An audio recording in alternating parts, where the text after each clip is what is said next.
Kalau ditanya tentang kesaksian hidup, saya ini memang punya background yang sebenarnya banyak orang yang nggak pengen lah ngalamin kondisi hidup seperti saya sebelumnya.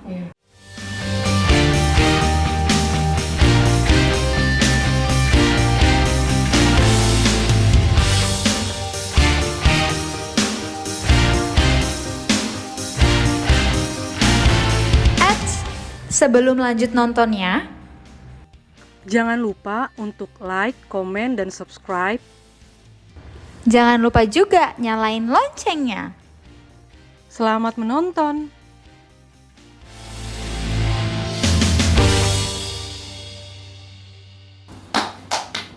Oke, shalom jemaat DNT dimanapun kalian berada. Semoga kalian baik-baik aja. Dan terima kasih sudah setia nontonin DNTY sampai hari ini. Yes, bener banget, Igor.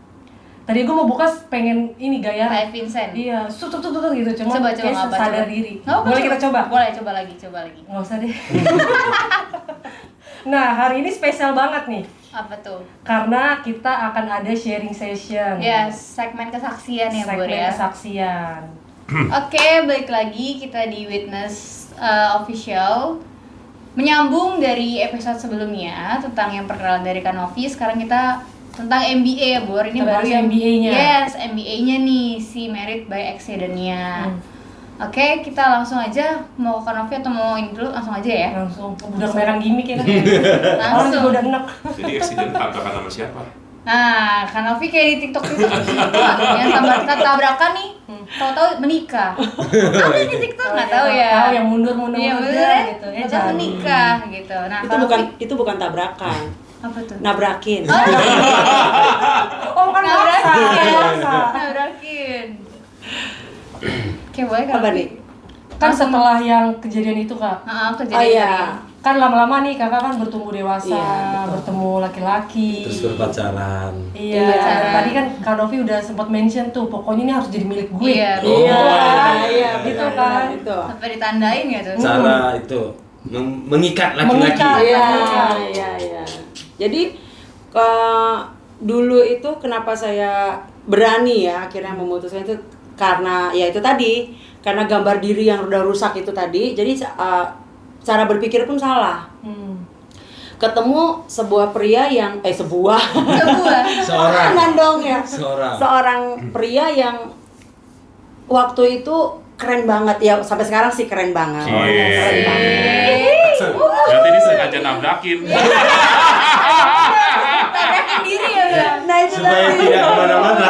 Iya itu tadi. Jadi karena merasa bahwa udah cocok sama dia gitu. Pokoknya udah deh nggak ada lagi yang lain. Yang lain itu cuman penumpang.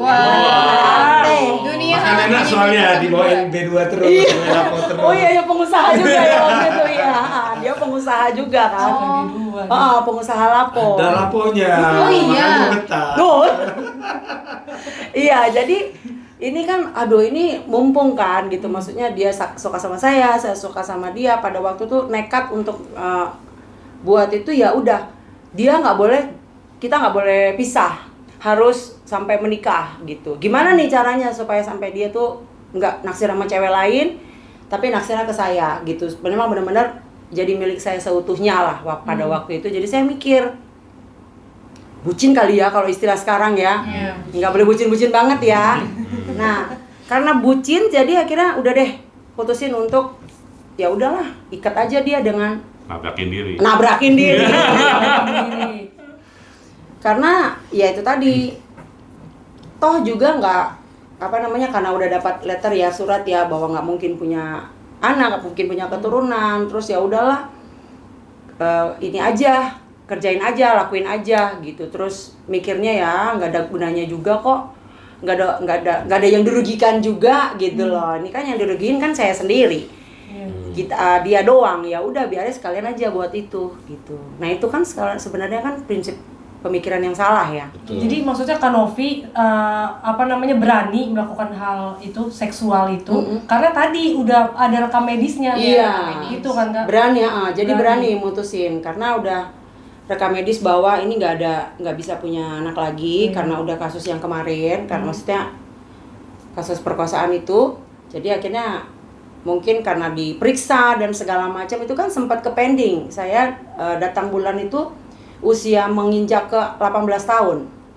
SMA. Lama sekali. Iya, sama kelas 3. Dan periodenya itu setelah diperiksa 2 bulan kemudian baru turun. Lalu setelah itu 3 bulan sekali, dan setiap kali datang itu tersisa sayanya.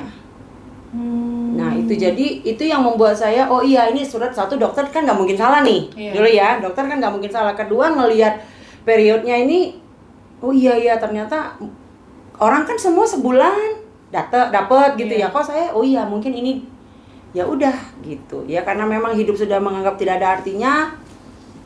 Ya udah lakuin aja yang salah walaupun itu salah.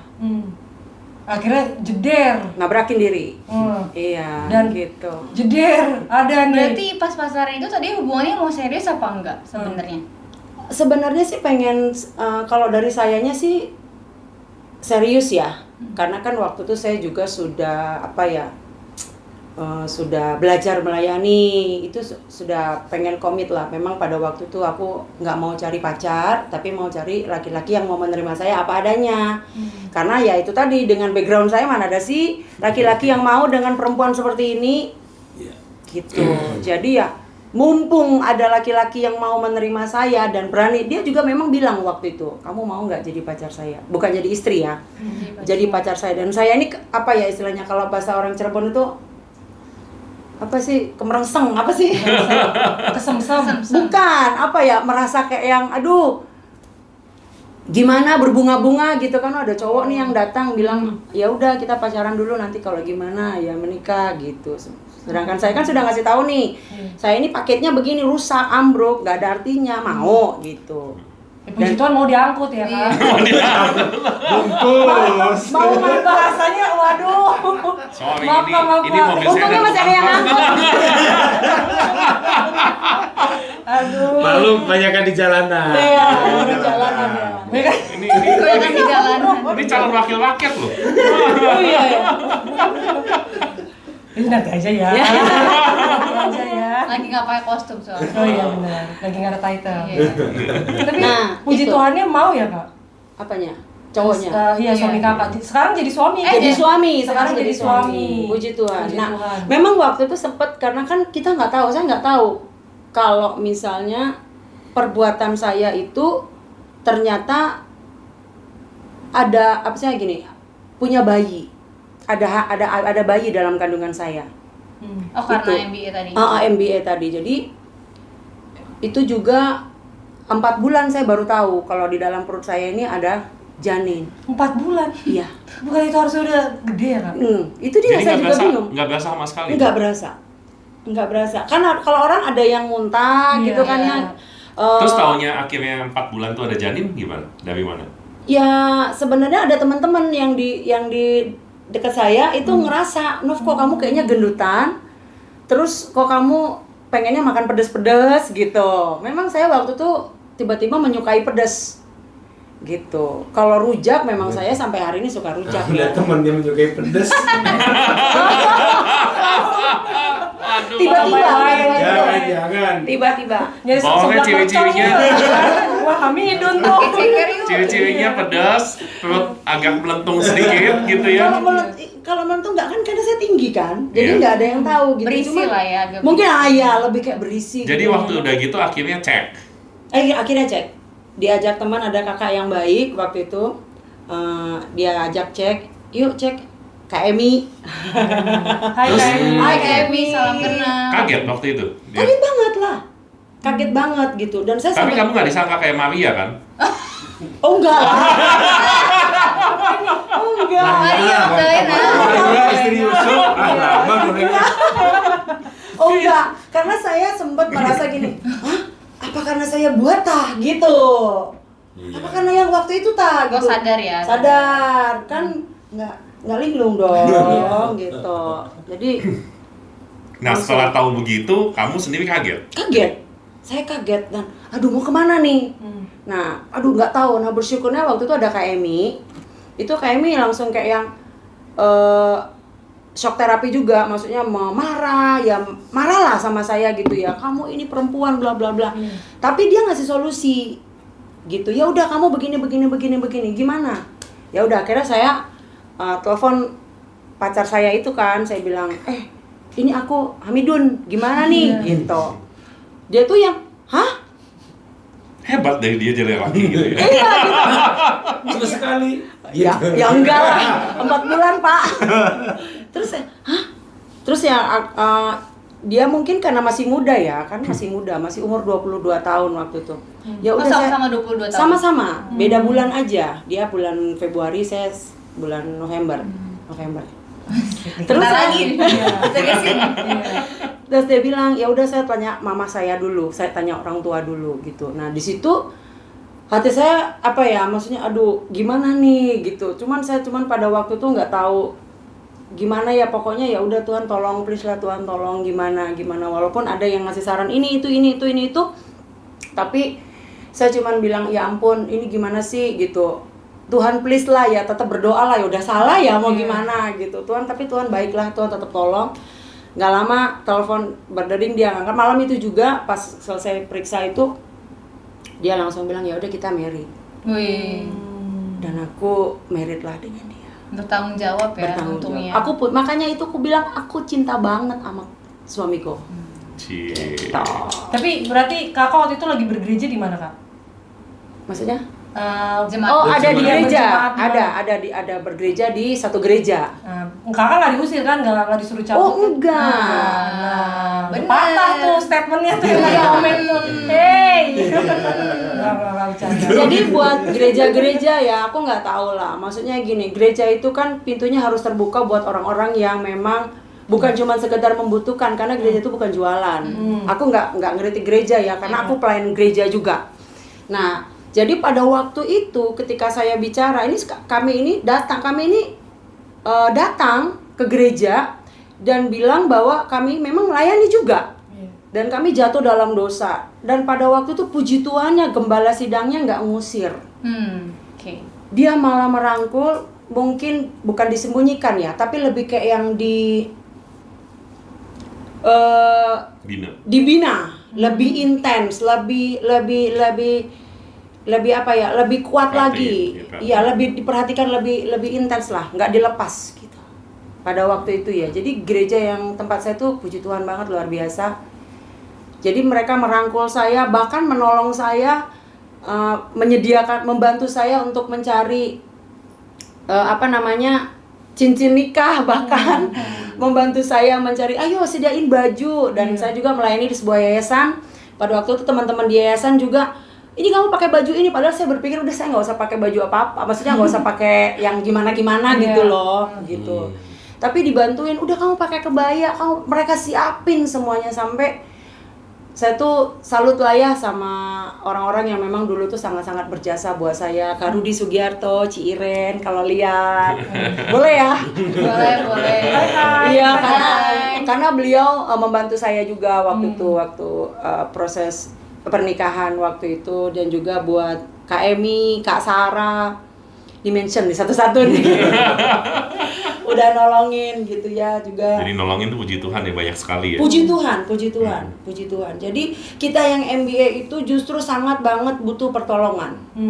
Saya nggak ngebela yang MBA, kita tetap berdosa, kita tetap bersalah, kita tetap membayar harga kok gitu. Walaupun memang terseok-seok, tapi kita ditopang dengan gereja yang Dan saudara-saudara seiman yang memang membantu kita pada waktu itu.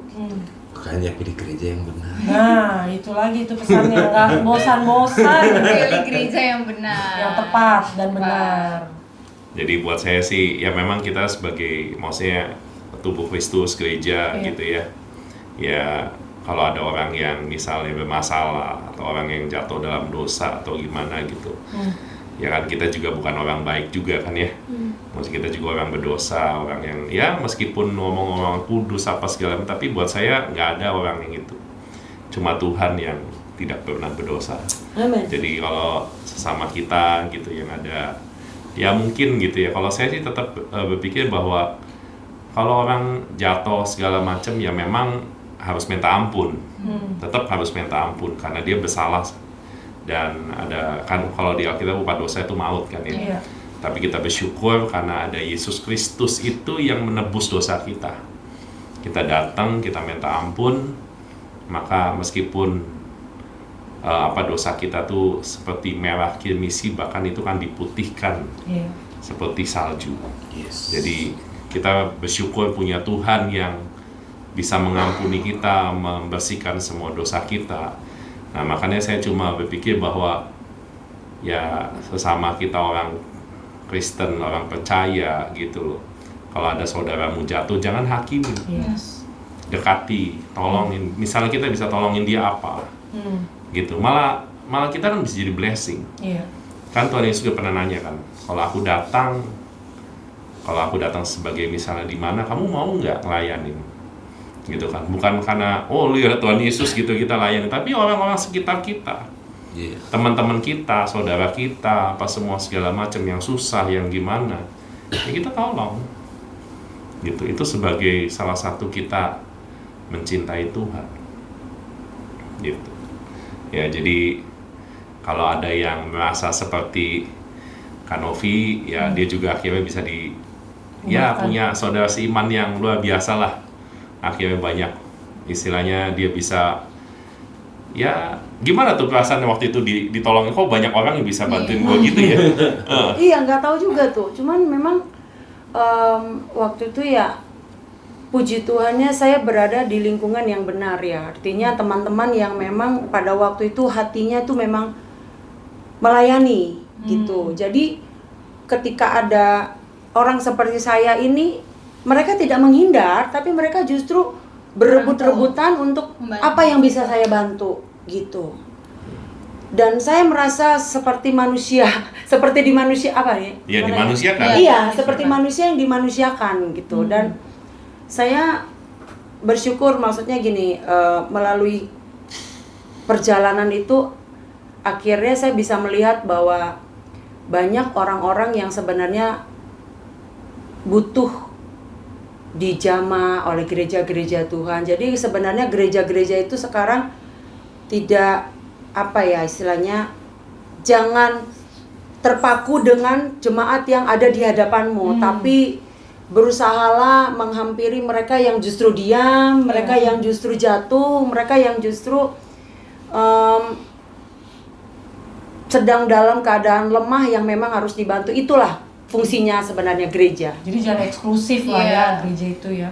Iya. Jangan yang diperhatiin cuma Siapa sih donatur maksudnya? gitu. Iya. Bisa aja kan. Kayak gitu. Aduh, berat ini kalau udah ngomong donatur ini. Tapi Kak, aku mau tanya, pas di pemberkatan itu, sebelum pemberkatan yang mau ke gereja itu kan ada proses-proses sebelum nikah kan, sebelum pemberkatan kan, ada proses-proses, maksudnya ada proses-proses yang dibedain nggak antara yang orang MBA sama yang nggak MBA pada mau ke gereja, pada saat mau ke gereja gitu, ketemu si pendeta sampai ke pemberkatan, ada nggak step-step yang di skip sama si gerejanya sendiri? Kalau saya melihat ya kan sama aja ya. Sama ya. Berarti Waktu nggak saya ada- dulu ya, Ah, waktu saya dulu itu sama aja. Cuman mungkin lebih statementnya tidak ke pemberkatan, tapi lebih ke peneguhan gitu, seperti itu. Peneguhan nih Kak. Iya, lebih begitu. Karena kan kalau misalnya yang mereka ini kan yang pada umumnya kan pemberkatan. Kami memberkati pernikahan si A dengan si B seperti itu. Gitu. Bedanya di situ doang sih, tapi kalau overall walau saya malah merasa bahwa itu hal yang paling spesial yang pernah saya alami dalam hidup saya. Iyalah, diterima di lingkungan yang benar ya kan, justru disupport bukan malah dijatuhkan. Karena nggak semua orang bisa menerima kayak ih dia Hamidun gitu kan ya. Kan banyak orang yang maksudnya nggak mau memilih untuk berteman atau dekat lagi dengan orang yang kayak gitu kan, banyak yang kayak Jangan gitu. deket-deket, nanti rating kamu turun.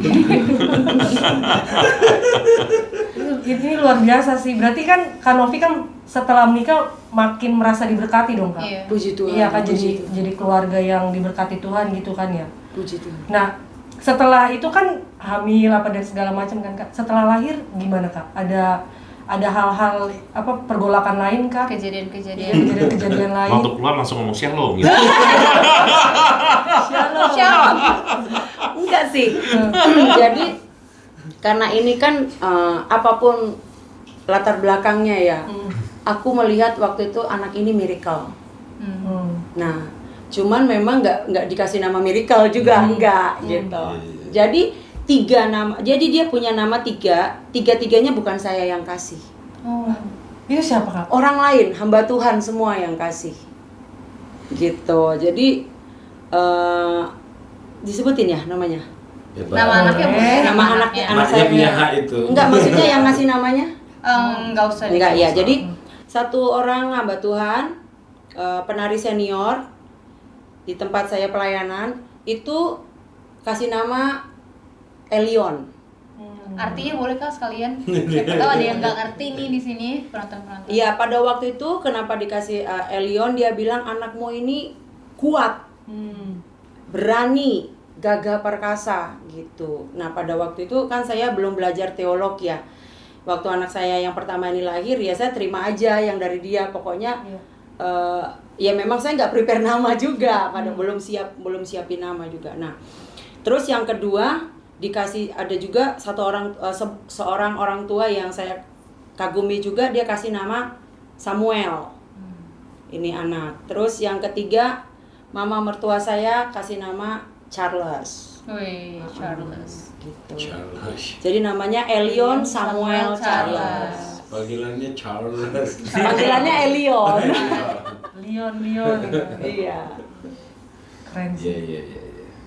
Itu menurutku berkat dari Tuhan yang kita nggak duga-duga sih, kayak disupport sama teman-teman pelayanan, disupport sama keluarganya si pasangan, disupport sama si gereja sendiri dan pendetanya sendiri. Itu berkat yang benar-benar bukan soal duit, bukan soal materi, tapi penerimaan, dukungan itu berkat yang luar biasa banget, yang kita nggak expect gitu bisa sebegitunya, padahal kan berawalnya dari kesalahan, dari sebuah kesalahan. Emang bener-bener kayaknya Tuhan tuh menjamah Kanopi banget, memelihara hidup Kanopi banget. Mantap. Kalau bahasa ini membalikan keadaan ya. Pembalikan. Iya. Iya benar, dari yang enggak nothing from nothing from something. Hero to hero. Itulah. Gitu. Iyalah kan dari istilahnya kan dari kalau orang kan mikir gitu ya, MBA gitu kan orang kan mikirnya udah langsung konotasinya tuh aduh udah jelek segala macem gitu kan. Tapi ini kan benar-benar dimanusiakan. Terus sudah gitu jadi hidupnya juga istilahnya ya, kamu juga dari peristiwa hidup dari awal sampai ini kan kayak dapat healing.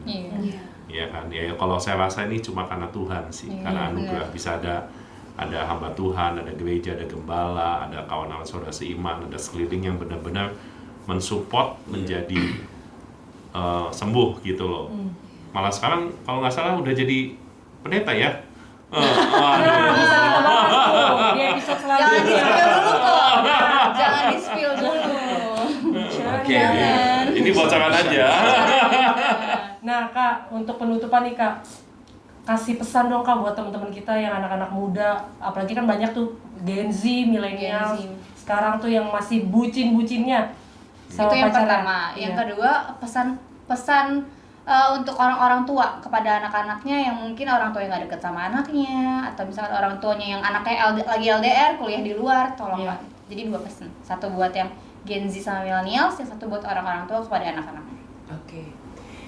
Pertama buat anak-anak muda dulu ya, generasi Gen Z dan millennials. Gen Z. Gen Z. Jadi kamu itu punya pilihan dan kamu berhak memilih yang terbaik buat hidup kamu, tapi belajar bertanggung jawab dengan apa yang kamu pilih.